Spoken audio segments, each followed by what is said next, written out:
Shalom, selamat malam saudara-saudara yang dikasihi Tuhan Yesus Kristus. Selamat berjumpa kembali dalam renungan pada malam hari ini. Saya mengucapkan salam sejahtera buat saudara semua dimanapun saudara berada. Damai dan sukacita oleh Roh Kudus melimpah senantiasa dalam hati dan kehidupan saudara semua. Sebelum kita mendengarkan renungan firman Tuhan, mari sama-sama kita siapkan hati dan berdoa. Kami mengucap syukur kepadamu Bapa di sorga, karena kemurahan-Mu yang begitu luar biasa dalam hidup kami Tuhan Yesus. Engkau sudah memimpin dan melindungi kami, memberkati kami dalam sepanjang aktivitas kami hari ini. Terima kasih untuk segala berkat kebaikan Tuhan. Pada saat ini kami mau belajar dari firman-Mu. Bentuk kami, jadikan kami murid yang taat dan mau melakukan apa yang menjadi kehendak-Mu. Dalam nama Tuhan Yesus kami berdoa. Haleluya, amin. Saudara yang dikasihi Tuhan, ayat renungan kita pada saat ini terdapat dalam Injil Matius pasal yang kedua ayat 22-23. Tertulis demikian.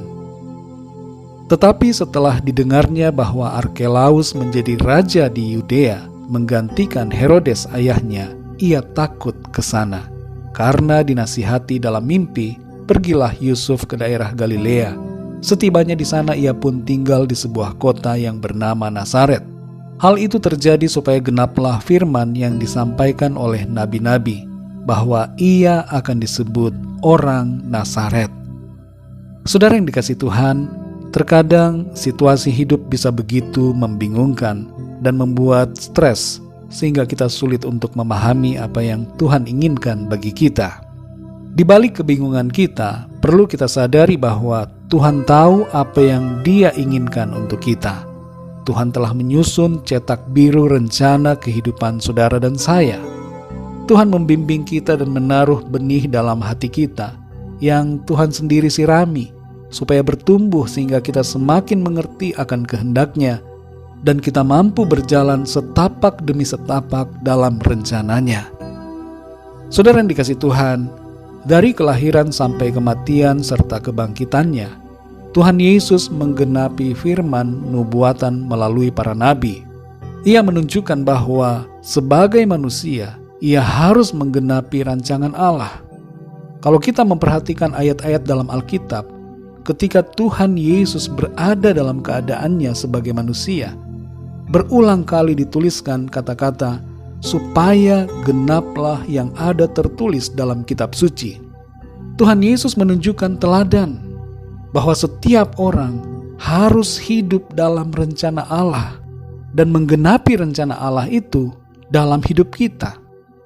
Dalam ayat ini saudara kita membaca salah satu dari penggenapan itu. Tertulis di ayat 23, ia tinggal di kota Nazaret, supaya genaplah firman yang disampaikan oleh nabi-nabi, bahwa ia akan disebut orang Nazaret. Kalau kita perhatikan ayat-ayat ini saudara, bagian penggenapan ini kelihatannya sebagai suatu keadaan yang tidak enak untuk dijalani. Yusuf harus membawa Maria dan Yesus menyingkir atau mengungsi ke daerah Galilea untuk menghindari kemungkinan ancaman yang mereka lihat bisa datang dari Raja Arkelaus. Dan hal ini dikonfirmasi melalui mimpi yang didapatkan oleh Yusuf. Namun demikian saudara, walaupun situasi ini nampaknya sebagai sesuatu yang tidak nyaman dan kelihatannya sebagai suatu kesulitan, tapi ini adalah bagian dari penggenapan firman nubuatan Tuhan. Saudara yang terkasih, hidup kita bisa saja mengalami masa-masa sulit, tapi selama kita ada dalam kebenaran firman Tuhan, maka kita yakin bahwa itu adalah bagian dari penggenapan rencana Tuhan dalam kehidupan kita. Dalam masa yang sulit, Tuhan membuat iman kita lebih kuat dan kita mengerti bahwa kita ada dalam desainnya Tuhan atas hidup kita. Umumnya saudara kita mengalami banyak tekanan dan tuntutan dari lingkungan kita untuk menjadi orang yang berhasil dan memenuhi standar tertentu yang dipandang dunia sebagai sesuatu yang baik. Namun kita perlu menghindari tekanan-tekanan dunia ini dan belajar untuk mengerti kehendak dan panggilan Tuhan, serta bersandar pada Roh Kudus, sehingga kita mampu mencapai apa yang Tuhan inginkan untuk hidup kita. Saudara yang dikasihi Tuhan, Ada 3 hal yang perlu kita lakukan agar kita tidak melenceng dari rencana Tuhan. Yang pertama adalah berdoa dengan intens. Melalui doa kita meminta Tuhan memberikan hikmat-Nya untuk kita mengerti jalan-jalannya dalam hidup kita. Yang kedua, baca dan renungkan firman Tuhan. Dengan firman Tuhan, kita dituntun untuk melangkah dalam apa yang menjadi kehendak Tuhan atas hidup kita. Dan yang ketiga, ikutilah tuntunan Tuhan yang Ia berikan dalam hati kita. Roh Kudus berbicara dalam hati kita, memberikan tuntunan, dan kita hendaknya peka serta taat mengikutinya.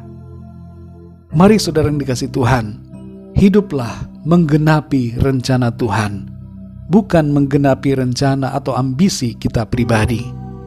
Jalani hidup ini dengan semangat, dengan sukacita, beriman dan berpengharapan selalu di dalam Tuhan.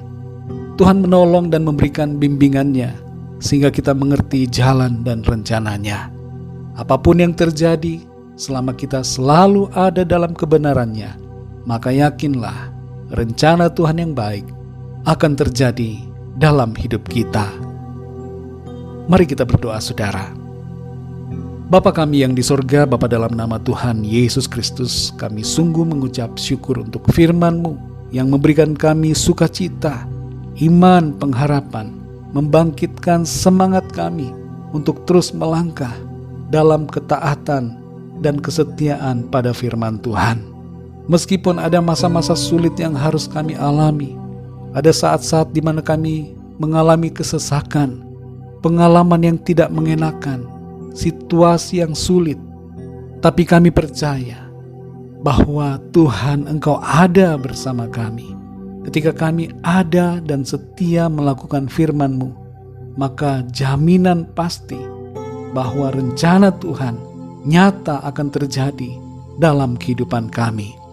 Terima kasih, kami bersyukur untuk kuasa firman-Mu yang membangunkan dan membangkitkan iman kami. Kami percaya rencana Tuhan yang baik selalu akan terjadi dalam hidup kami. Hidup kami ini menggenapi firman-Mu. Roh Kudus tuntun kami untuk kami selalu mengerti akan kehendak Tuhan. Ajar kami untuk berdoa, mencari wajah-Mu, meminta hikmat dan tuntunan-Mu Tuhan. Dan ajar kami untuk mengerti akan firman-Mu. Ajar kami untuk taat, setia, peka melakukan akan kehendak-Mu. Terima kasih Tuhan. Berkati dan lindungi kami di sepanjang malam ini. Lingkupi kami dengan kuat kuasa dan kasih-Mu. Kami berdoa bagi yang sedang dalam keadaan sakit, agar Tuhan Engkau menjamah, menyembuhkan dengan kuasa-Mu.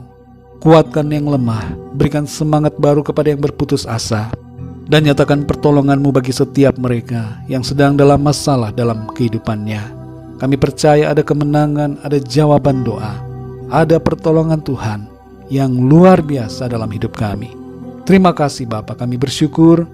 Hanya dalam nama Tuhan Yesus Kristus, Tuhan dan Juru Selamat kami berdoa dan mengucap syukur. Haleluya, amin. Puji Tuhan, saudara yang dikasihi Tuhan, saya percaya firman Tuhan menjadi berkat dan kekuatan buat saudara semua, dan Roh Kudus akan menolong saudara untuk lebih lagi memahami kebenaran firman Tuhan. Tuhan Yesus memberkati saudara semua.